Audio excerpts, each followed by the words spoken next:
Welcome back to Everything Whiskey. I'm Callum. I'm Sam. Today we're going to look at the Wild Turkey 13.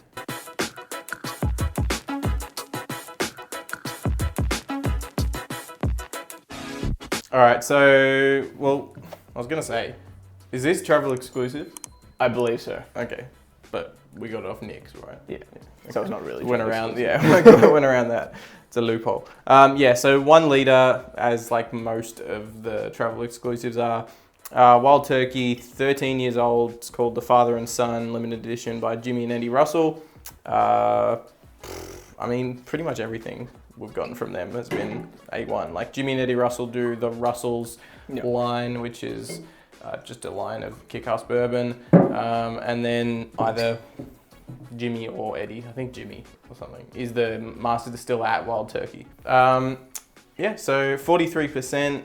Wish it was a bit higher. Yeah, I wish it was a bit higher, but I don't know. 13 years old though, maybe that gives it like, I don't know, enough of a kind of impact that the intensity that a bit more proof gives. A bit more rich. Yeah, not really that necessary. It's a weird colour on the glass. It's like kind of yellowy. Yeah. I'm getting a lot of herbal spice in this. It smells like Wild Turkey. It's got like that dry, herbal, rye impact. Decent percentage of rye in the mash bill. Yeah, black tea is like a common one we always get with the 101. And this is like, it's there. It's not as, I'm not getting the cherry kick I get though. Like that kind of rare breed cherry kick. It's not as intense. It's there. I reckon it's behind the herbally nose. I'm getting more cereal up front on the nose. Yeah, I'm just getting that high rye.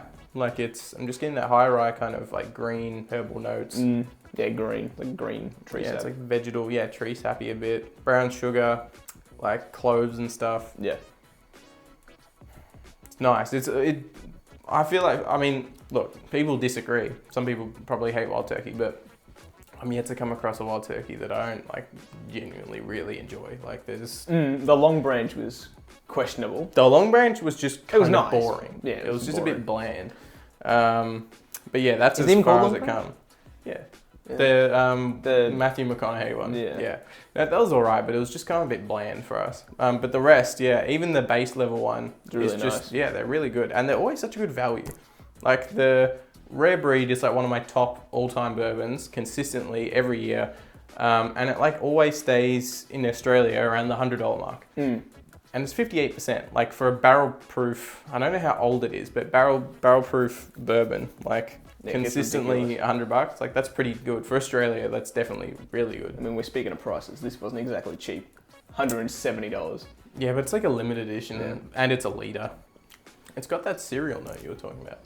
I get like more sweet cherry on the palate. The herbal note kind of falls off. I get like the cereal note you were talking about.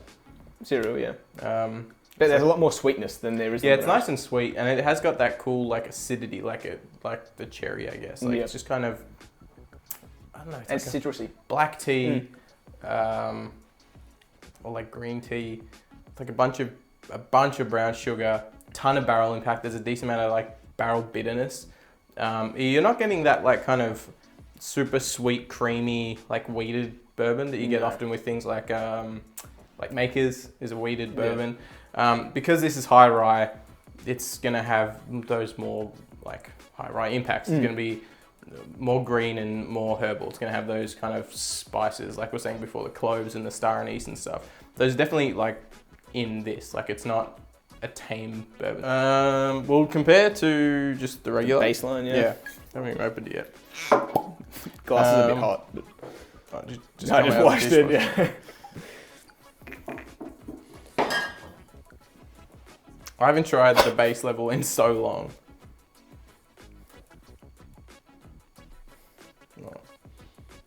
The nose is nowhere near as herbally on the baseline. It smells more lolly sweet. Like a Jim Beam has that kind of like just really simple candy sweetness. Sweet, white like sugar fruity kind of thing. Like really cheap fruit lolly sweetness. Whereas this has like a deep brown sugar sweetness. And more like real fruits behind it. I'm getting like almonds in this that I'm not getting with the 13.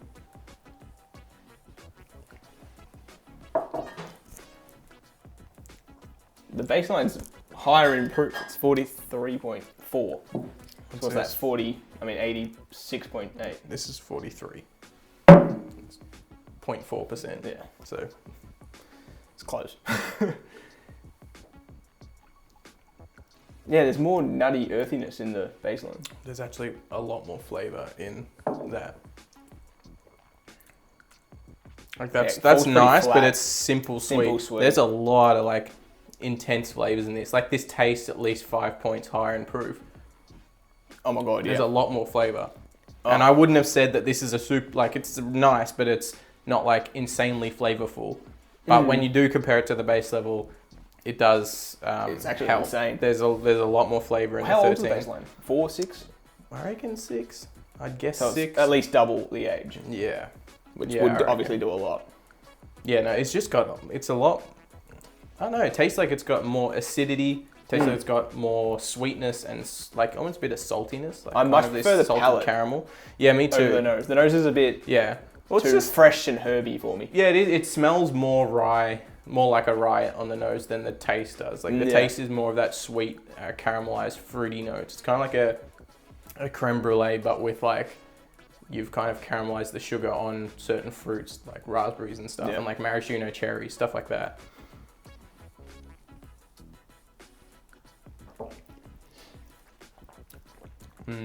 I like that a lot. I think it's a damn good whiskey. It gets better as it gets just in the glass. It does. Like ever since tasting that, I appreciate this more. That's why I've said it.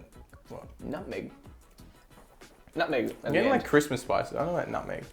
And like nutmeg is kind of a Christmas spice. That's what I mean. I'm getting like a generic kind of like Christmas spice taste. I've said it before and I'll say it again. Compare your whiskeys. Like it seriously opens up just like perspective. Exactly. Like human brains are not good at like standalone kind of analysis.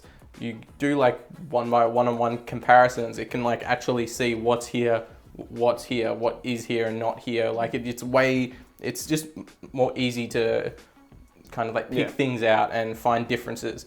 Like I wasn't getting a ton of like flavor, like it was flavorful, but it wasn't anything special.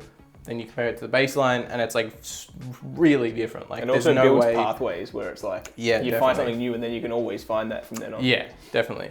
So yeah, do comparisons. Like it seriously makes it so much more interesting for us at least. Yeah.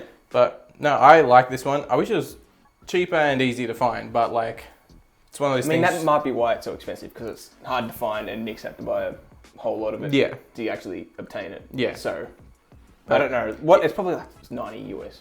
Actually, that equates to more. It's probably like 60 US. I don't know. If you find it in your region and it's like within your price range, you reckon, and you're into this kind of like wild turkey, high rye bourbons, then definitely pick it up, give it a try. 13 years old in bourbons, like who was it? Is it from Whiskey Vaults? One of Daniel Rex said it, like with scotches, age like smooths out whiskeys. It's like they said, they made the comparison of throwing a rock in a river and coming back 100 years later and it's like a skipping stone. Whereas when you age bourbon, because it's new oak, it often becomes like a lot more challenging because there's so much barrel bitterness and it's added like a level of intensity. I don't remember that, but it makes sense. Yeah. Which is kind of like when you compare the two we just did, there's a lot more of that like punch of flavor, like in the 13-year-old. It hasn't gotten but it's not aggressive in any way. Like no, but it hasn't gotten like smoother, generically smoother. It's gotten like more flavorful and more kick. Not burny as in like alcohol like burn. Like it doesn't have like that kind of ethanol burn. It's just got more flavor. It's got more kick behind it. But yeah, no, I definitely recommend picking it up if you see it out. So yeah, if you enjoyed this episode of Everything Whiskey, leave us a like. If you want to see future episodes from us, maybe consider hitting that subscribe button. If you do, we'll see you next one. Cheers.